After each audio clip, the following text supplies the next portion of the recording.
this is going to be another rare occasion where I rant about NXT. Because, unfortunately, shows like this will happen. Shows that just don't hit it out of the ballpark for me. And yes, JR, I did hear about Zelina Vega's release. I will talk about that in a separate video. But I'm going to review NXT really quick, and I'm going to review SmackDown tomorrow, because I got family waiting to play Among Us with me, and I would love to play. So, first, let's take care of business from here and catch up at least with the Black and Yellow brand this week. What's going on, guys? This is the Club of the Man 1993, and I am here to talk about NXT. This week's episode was just wasn't one of my favorite episodes. Unfortunately, they're going to happen. Again, I keep saying, NXT is just, again, something's missing with it right now. Something is missing. But unfortunately, again, it's just, this didn't do it tonight. Again, JR, we will talk about SmackDown on the SmackDown review.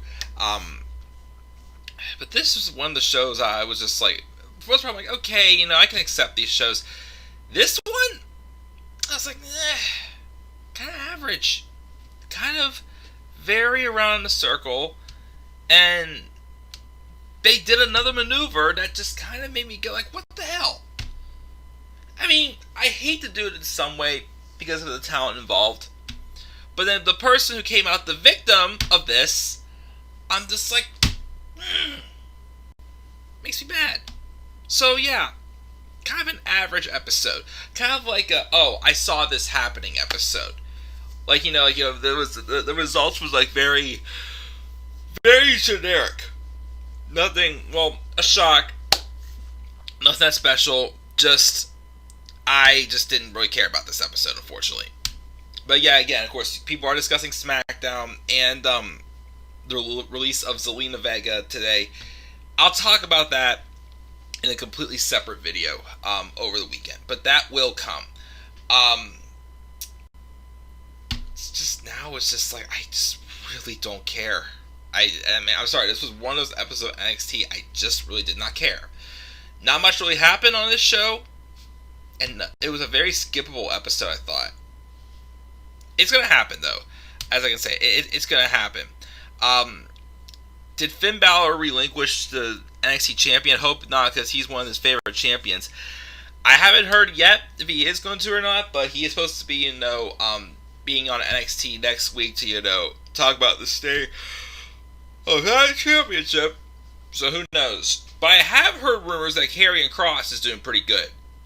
So Karrion Kross could be coming back soon to take back his title. We'll see. But NXT is laughless. I wouldn't say it's horrible, as I keep saying. It's not the same. With the crowd coming back, when they do come back, whenever that'll be, because cases are starting to rise up again, people, unfortunately. Hopefully it'll kind of get back on track, have the crowd back. It's just not that great of a show, unfortunately. As we started off, of course, again, remember, this was a show that had 3 title matches involved in it. And yet, all 3 of them, 2 were fine. One of them, let's talk about it, because that's what opened up the show. So it opened up with Johnny Gargano in the ring, as he has a wheel of challengers for him to face. He claims he has seen failure to defend the title every time he gets a championship. For the first time he defends it, he doesn't succeed. It's a curse. But tonight, with the help of his friend, the Wheel, all of a sudden he loves wheels now, he'll reverse the curse. And he says, where there's a wheel, there's a way. He spins the wheel, and then basically Johnny had rigged the wheel to land on his easiest competition, Leon Ruff, who comes out. Johnny beats him up for a little bit, and then Damian Priest came up to a barricade and started taunting Johnny Gargano. And off that distraction, Leon Ruff does ducks and hits a crucifix bomb and him roll up. And Leon Ruff, in Johnny Gargano's first title defense since winning the NXT North American Championship at Halloween Havoc 2 weeks ago, it's over for Johnny. Once again, Johnny Gargano loses the championship in his first title defense to a jobber. After the match, Priest comes out. He goes to try to put the belt around Ruff's waist. It falls down, and I'm thinking, okay, that was just a Vince move. You knew that was a comedy act Vince move right there, just to have him just drop the belt. That was I hated that. And as much as I hate to say this, a match like that is actually a match that kind of draws someone's attention to somebody else, so I can at least appreciate NXT someone for doing that. But again, Johnny Gargano is not the right person to be doing that. Like, do they realize what they've done with Johnny Gargano as a heel? They took their biggest babyface. Yes, was it people starting to, he started to get a little flat as babyface? Yes. He needed a different direction. I get it. But it's not working. It's really not. How do you take a guy who was the biggest babyface, underdog, one of the biggest purebred babyfaces you have had in a long time, you turn him heel, and now you make him nothing but a laughingstock and a loser? Why should I care about Johnny Gargano anymore? Because nothing he ever does as a heel succeeds. He looks like an idiot. He even was going backstage trying to, get Regal to reverse the decision and throw out the match that had ever happened. It's like, Johnny, you idiot. Like, why would you even think he'd do that? Now you're making no sense. Why in the world should I care about Johnny Gargano now? Again, if this was anyone else right now, I'd probably be okay with it. Velveteen Dream could have worked. Maybe not Timothy Thatcher yet. Tommaso Ciampa, possibly as well. Johnny Gargano, for crying out loud, with the rut he is in, the directionless rut he is in, and this heel run is doing absolutely nothing but bring his stock down.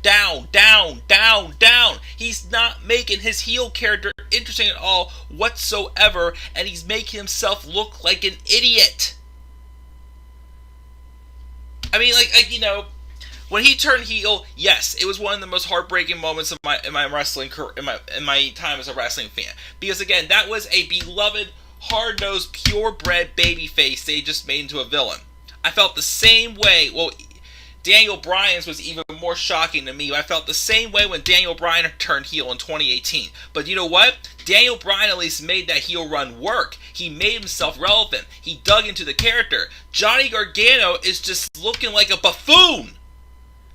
And how do you have a guy who is like the headliner of takeovers looking like a damn buffoon and just a weakling? He is one of the most unsuccessful heels I have seen in my 7 years as a wrestling fan. I'm sorry. I'm done. I'm done thinking, well, maybe this will be the turning point. No, I am done with Johnny Gargano as a heel. Bring back Rebel Heart Johnny Wrestling babyface. Bring him back. Please. Bring him back, because I'm sick and tired of seeing him, just looking like an idiot as a heel. It's not working now. I'm sorry. It's not working. The Johnny Gargano way does not do it for me. Does not. I'm done with it, and I just want to be back to being a babyface again, because he excels in that role better than he does here. I'm sorry. I don't. I mean, congratulations to Leon Ruff, for sure. I don't want to, crap on him for getting this. It's just that it was the wrong person for him to have this moment against.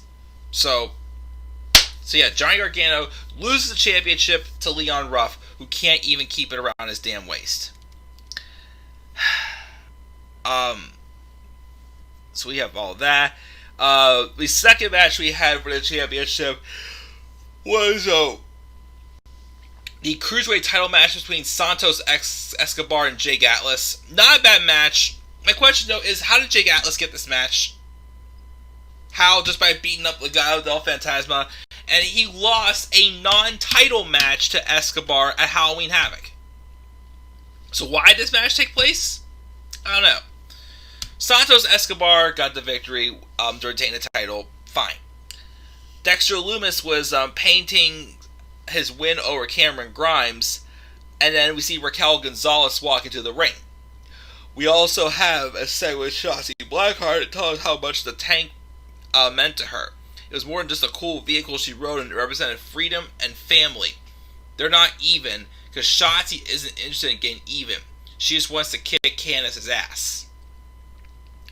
So, before that though, we're supposed to have Raquel Gonzalez and Xia Li. But Xia Li does not come out, and for some reason it's Boa. He has how Xia isn't here, so Raquel Gonzalez decides to just beat up Boa for the hell of it, and I don't get why. And Raquel is like, Xia had asked for this just before she choke slams him to hell, and then some random guy appears, walks down to the ramp and basically draws a character on the back of Boa's hand, and he leaves, and I'm just like, okay, like. And again, the thing is too, isn't Xia Li supposed to be a heel now?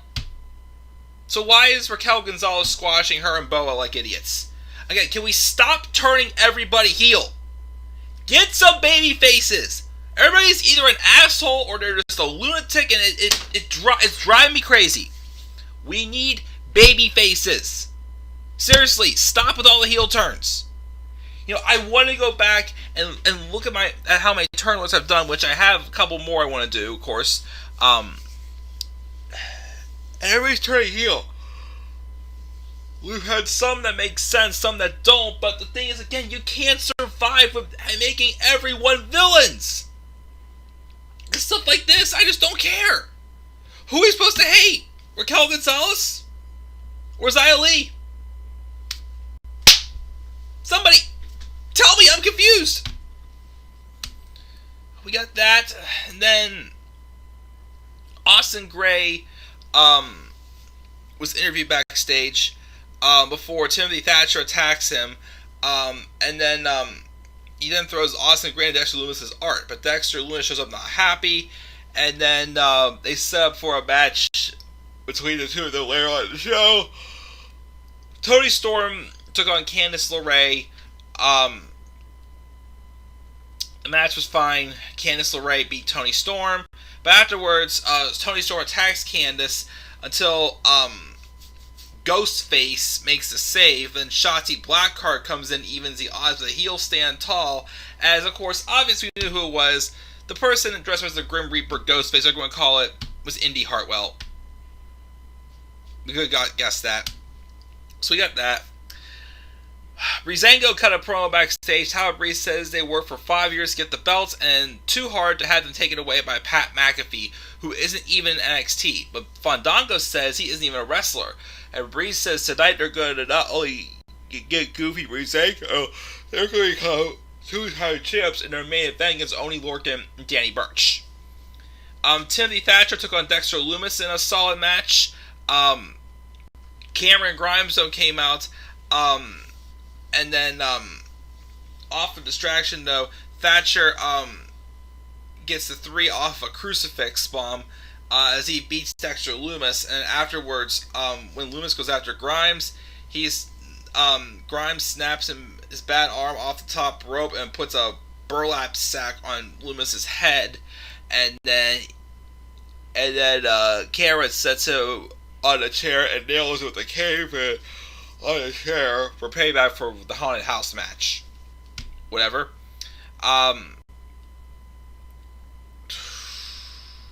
Backstage, we have Gargano again knocking on GM's door. He asks Matt for Regal for the match to thrown out again, and basically he looks like an idiot again. Tommaso Ciampa is in a dark promo cave saying he's been in business for 16 years and he's been around tough guys like Harley Race and Killer Kowalski, and those guys never had told them they were tough. But the NXT locker room is full of guys who will tell you how tough they are. Maybe it's the world's day. He doesn't know. He never thought he'd be old school, but he guesses he is. The 2020 locker room culture is going to change, and he is that change. Of a prime target with Rhea Ripley and Io Shirai. Ripley talked the disappointment of WrestleMania without fans and losing to Charlotte. Io talks Japanese about being the best and beating all the challenges. She kind of mocks Charlotte for needing to go over the Mania disappointment. She's not afraid of the nightmare, and strength coach Sean Hayes puts over Ripley, and Sarah Armada puts over Io. And next we're going to have the match, as well as Finn Balor going to be there to address the situation with the NXT Championship. Pat McAfee comes out and puts over Pete Dunne, as we see highlights from last week. Talked about how much his business is worth, about his excellent flight to Florida to Storm. He had to decide what to tell the stupidest audience in the world, and it's that they'll deserve the main event they're about to get. He'll be on commentary. And backstage, before the match though, a faceless interviewing guy catches up to Cameron Grimes, who's man enough to admit he was afraid of Dexter Lumis' dead eyes, but covered it up, and now he's somewhere to be. To the moon, as he says, but of course probably going to rematch with Lumis and Grimes. Then Breezango took on Lorcan and Birch in another solid match. Lorcan and Birch win. Drake Maverick got involved to get revenge on, his tag team partner Killian Dane getting attacked last week. But basically, the kings of NXT, as they call themselves now, got beat down. And then afterwards, McAfee, punts Tyler Breeze. And then they start bragging the camera. And they say how they're the best and y'all suck. Fine. That's it. That's NXT. I gave it a C. I didn't really care. 2 votes on this show, as one person gave it an A, one person gave it a B on the polls. I gave it a C. I didn't care about this episode. I'm sorry. I heard that Karrion Kross is coming soon back and gonna get the title. So I heard a rumor about that. I don't know if he's going to be cleared. You thought Ciampa was going to face him one more time, being for the NXT American Championship. Who knows? Johnny is the Sasha of the failing of champions. And you have Chelsea Green talking about that. Edge needs to be a face again. Yep. And WWE wants more heels than faces. I guess so. Who knows? But that's going to do it, guys. Review of NXT again. Very flat show. Gave it a C. What are your thoughts on NXT, guys? Leave that down in the comment section below. Slap a like on the video. Subscribe to my channel. Follow me on Twitter at ManWar93. I'm checking out, guys. Have a good rest of your night. Peace out, everybody.